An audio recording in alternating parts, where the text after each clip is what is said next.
শিখা সরকারকর আবার চলে আসলাম তোমাদের ভালোবাসাতে। আজকে আমার 27কে ফ্যামিলি কমপ্লিট, 28কে চলছে। তোমরা আমাকে এত এত ভালোবাসা দিচ্ছ, আর তোমাদের ভালোবাসার জন্য আজকে আমি যতটুকু পেরেছি ততটুকু সফলতা পুরোটাই তোমাদের ফেসবুক টিম আর ঈশ্বর উপরে আছেন। প্রত্যেককে বলছি তোমরা ধৈর্য সহকারে কাজ করে যাও। আরেকটি কথা বলছি, শারদীয়া প্রীতি ও শুভেচ্ছা রইল আমার তরফ থেকে সবার জন্য।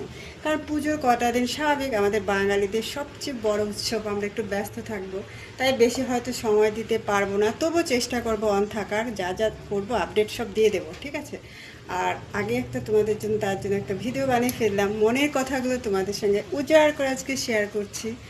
যেসব বন্ধুরা অনেকেই ভাবছো যে মানে নিজের অরিজিনাল কন্টেন্ট, অরিজিনাল ভয়েসে যদি ভিডিও বানাও তাহলে সেখানে হয়তো লাইক কমেন্টস বা ভিউ বেশি আসে না, কিন্তু এটা কিন্তু ফেসবুক এখন দেখতে পাচ্ছি অরিজিনাল ভয়েসে যারা ভিডিও বানাচ্ছে সেগুলোতেই কিন্তু ভিউটা বেশি আসছে।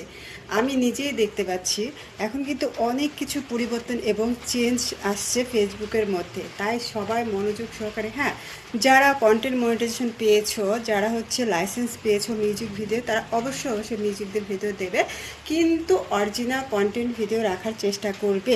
তাহলে কিন্তু তোমার পেজ বা প্রোফাইলটা গ্রো হতে মানে একটু তাড়াতাড়ি গ্রো হবে, ঠিক আছে। দেখো বৃষ্টি পড়ছে, এবার পুজোতে যে কি হবে, সবাই তো অন্য অন্য জায়গায় পুজোতে ঘোরাঘুরি অলরেডি শুরু করে দিয়েছে, কিন্তু আমাদের এখানে তো এখনও সেভাবে হয়নি। আমাদের এখনও মার্কেটিংয়ে অনেকে সেভাবে হয়নি, আমাদের একটু ব্যাকওয়ার্ড, যেহেতু আমাদের কুচবিহারের মধ্যে সাব ডিভিশন বানেশ্বরে আছি। যাই হোক, প্রত্যেকের জন্য অনেক অনেক শুভেচ্ছা থাকবে। সবাই মন খুলে আনন্দ করো, আর কারো মনের মধ্যে কোনো কষ্ট রাখবে না, কারণ আবার একটি বছর পরে মা আসবেন। এই বছরটা সবাই এনজয় করো। বৃষ্টি পড়ছে, শব্দ হচ্ছে, ভালোই লাগছে, ওয়েদারটা কিন্তু দারুণ। আমার তো ভীষণ ভালো লাগে। বৃষ্টি কার কার ভালো লাগে কমেন্টসে অবশ্যই বলবে।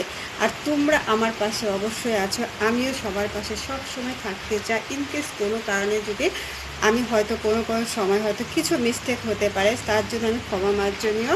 সেটা তোমরা আমাকে নিজের বোন বলো, দিদি বলো, যেটাই ভেবে হোক ক্ষমা করে দেবে, ঠিক আছে। আরেকটি কথা বলছি যে তোমরা প্রত্যেকে ফেসবুকে কাজ করতে এসে অনেকে যখন নতুন নতুন কাজ করছো, অনেকে অনেক ধরনের কথা বলছে, সেগুলো তো কখনোই কান দেবে না। কারণ আমি কিন্তু কখনোই কান দিইনি, কারণ নিজের কাজ নিজেই করতে হবে। তুমি যদি বিপদে পড়ো তখন বুঝতে পারবে যে কজন তোমার পাশে থাকে। সেরকম যে কোনো ক্ষেত্রে ফেসবুকে যখন সফলতা পাবে, দেখবে তোমার বন্ধু সার্কেল আর কারও অভাব হবে না, প্রত্যেকেই তোমার সঙ্গে এসে যোগাযোগ করার চেষ্টা করবে।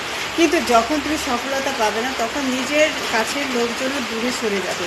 তাই বলছি মনোযোগ সহকারে কাজ করতে হবে। এখানে সফলতা পাওয়ার একমাত্র মূল মন্ত্র হচ্ছে ধৈর্য সহকারে কাজ করতে হবে। ধৈর্যের পরীক্ষা ফেসবুক যখন দেখবে তুমি উত্তীর্ণ হয়ে গেছো, তখন তোমাকে আস্তে আস্তে করে তোমাকে ভিউটাও বাড়াবে, লাইক কমেন্টস বলো, সাজেস্ট করবে, তোমার ভিডিওগুলো অন্যের সামনে পৌঁছে দেবে, নতুন নতুন অডিয়েন্সের কাছে পৌঁছে দেবে। আর সেটা হচ্ছে ধৈর্য সহকারে কাজ করার পরে। তাই অধৈর্যতে হয়ে না, সবাই কাজ করো। আর আমার ভিডিওগুলো যদি ভালো লাগে অবশ্যই একটু লাইক কমেন্টস তো করবে, একটু নতুন নতুন বন্ধুদের কাছে শেয়ার করে দেবে, ঠিক আছে। আর পারলে একটু সাবস্ক্রাইব করে দেবে, ঠিক আছে। অনেক অনেক ধন্যবাদ, ভালোবাসা থাকবে। আমি কিন্তু ফুলের ভালোবাসা দিয়ে থাকি, আমার সাথে যুক্ত থাকবে। আমি সবাইকে একটু হলেও ভালোবাসা দেওয়ার চেষ্টা করি। বাই, একটা আবার নেক্সট ভিডিও নিয়ে চলে আসবো। টাটা।